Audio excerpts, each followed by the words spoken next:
Hey, good morning everyone. I wanted to take a few minutes and make a short video about a hydraulic press that I recently finished a restoration on. This is a KR Wilson 37 MD1 motor over hydraulic press. It has a 25-ton rating, and I wanted to make a short video kind of showing you some of the features of the press and walking you through some of the details of the restoration.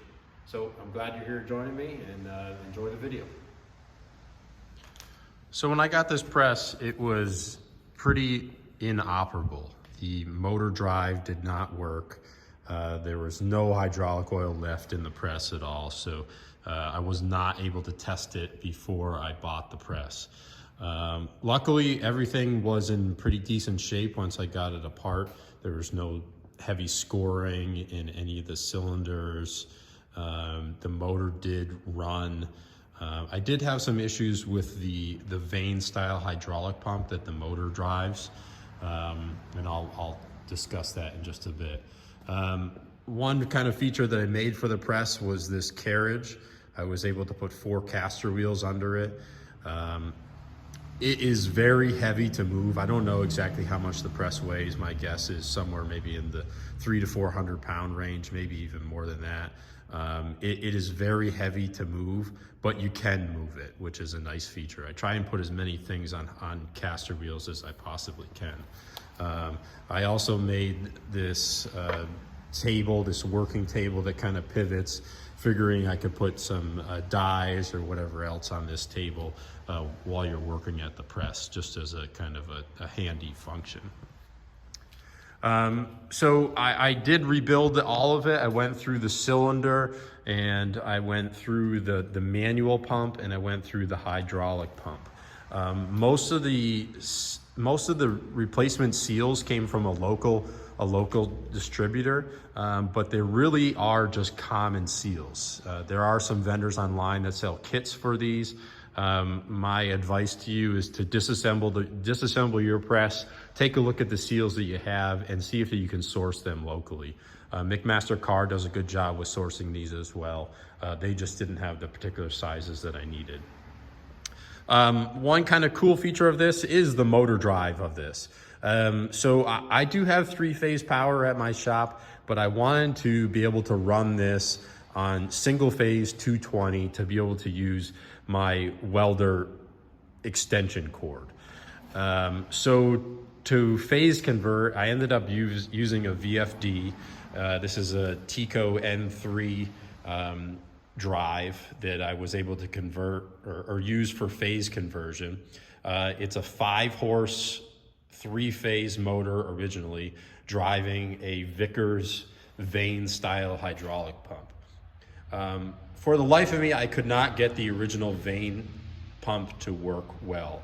It would only produce about 600 PSI, and it just was not enough to do anything. I disassembled that pump numerous times, back and forth, in and out of it, and I could never really determine what was wrong with the pump. I ended up finding a new cartridge for the pump on eBay, a new old stock cartridge. I put the cartridge in, and it worked as it should. I really, that's one thing that does bother me on this. I don't know why that original cartridge didn't work. I also went into the pressure regulator. This is a balanced piston style pressure regulator. That was all froze up initially as well. So that was completely disassembled, cleaned, and put back together. The pump is, does have a manual feature of the pump as well. It's got a 2-stage pump here, so you can adjust this where you're moving both plungers or just a single plunger. You can get some more leverage out of it when you're just running a single plunger versus the duals. So overall, the motor drive on the press is operated with this lever, which is also the release lever, and then it actuates this small switch to run the motor. And the ramp rate on the motor is changed. I've changed that different times to kind of adjust it to where I think it operates as it should. It is I can't get the full 25 tons of force with the motor. It'll stall the motor before it gets to the full 25 tons. Like right there that's about 10 tons of pressure. And that's kind of where I have the relief valve set, is about 10 tons of pressure. From there, you could go over to the manual pump and get it up to your 25 tons from there. So the motor function really is nice if you're gonna be running this up and down numerous times, back and forth, back and forth, back and forth. The motor will take some of the strain take some of the manual function out of it. So overall, this is the press. I finished it this fall. It's a Rust-Oleum paint on it with a catalyst hardener in it. It seems to be holding up pretty well so far, but I honestly haven't put the press through too much hard work at this point. So probably have to give you an update in a year or two on how the paint is holding up. So I appreciate you tuning into the video, and I hope this helps with your own press.